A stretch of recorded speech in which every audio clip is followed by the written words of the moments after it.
Howdy everyone, I'm Jackster, and it's about time for a rundown on some great new music. Let's see what's up first.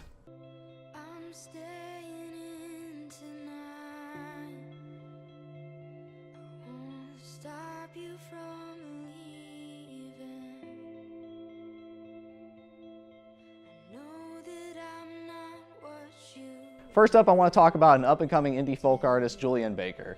The defining element of Julian's music is her soft and expressive vocals. She just has a calm demeanor that gives her music this authentic and emo edge that isn't really that common these days. Her lyrics are equally heart-wrenching with her new album, Turn Out the Lights, where she discusses some of her personal struggles as a young adult. Her instrumentals tend to have a soft and sparse composition to highlight the strained and somber mood of her voice, and this can sometimes be a detriment as her music can kind of feel like wallpaper to the vocals. However, she really does manage to shine bright in the face of the occasionally trite instrumental. The best songs are the ones that allow her to build tension while showing off her range as a singer. The title track from the album starts off with a minimal guitar part as Julian builds into this sweeping chorus where she carries herself across a multi-part harmony. The song Appointments is another very despair-ridden song. The guitar part strums along persistently amid some downcast pianos as Julian fills out the song with an echoing chorus. This album fires on all cylinders when Julian is really allowed to show the greater contrast between the differing levels of pain and emotion that she exhibits across all these songs. Fans of folk and soft rock will want to check out this project for sure.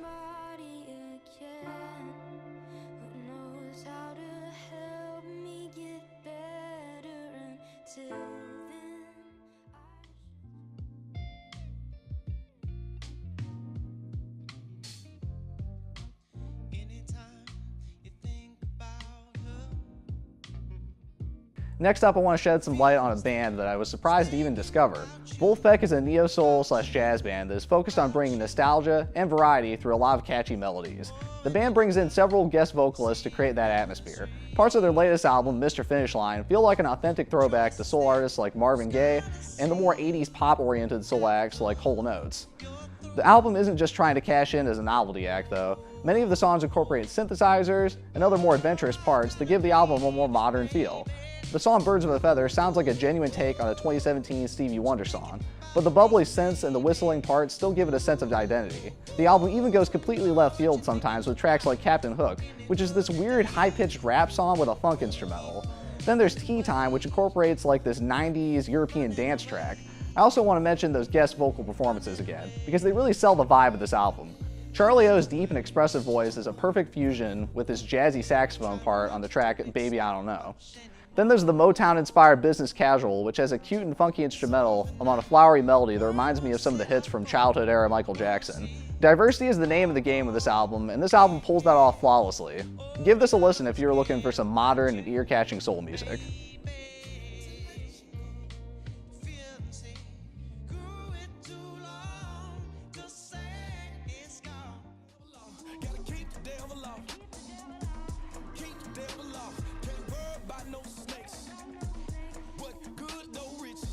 Now let's end this segment today with some good old hip-hop. I want to give some serious props to Southern rapper Big Crit for his latest album, Forever Is a Mighty Long Time.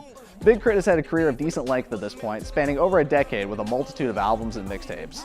This history puts him in a unique position to really set the record straight on his veteran status. Crit's role as a lyricist and as a producer shows him at his most versatile and focused here. Songs like Sub and Scene are a chronicle of the life-giving properties that his subwoofer provides to music. The melody of the song switches from a bouncy banger, incorporating a campy Frankenstein sample, to a more nostalgic ballad. Crit isn't just showing some reverence for a subwoofer here, though. Songs like Big Bank and Ride With Me incorporate instrumentals that are reminiscent of Dirty South legends like UGK and Scarface. Then there's Miss Georgia, which is like a callback to Outkast with a tinge of guitars and gospel thrown in. Then there's even deeper throwbacks like the track Keep the Devil Off, which features this soaring choir and a funky organ and bass part. Then there's the halfway point of the album titled Justin Scott, which is this insane cluster of synthesizers, strings, and gospel singers. The unifying thread of Southern music that exists across all of these tracks isn't just used as a tribute though, but rather as a foundation for Crit to build upon. Clocking in at 22 tracks, this double album might seem like a beast to tackle, but the variety incorporated throughout makes this a breeze to listen to, and one of the strongest hip-hop albums of 2017.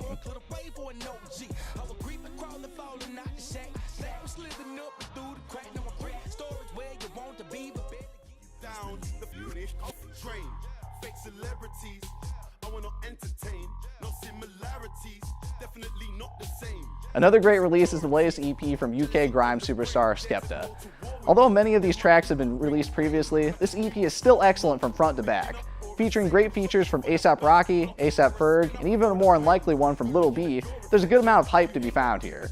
The opening track, Still, starts off with some minimal synths that have an acidic tinge. Then you've got the A$AP guest feature, Ghost Ride, with its clandestine pianos. There's no shortage of hard-hitting, straight-to-the-point grime tracks on this EP, and fans of the genre should definitely give it a shot.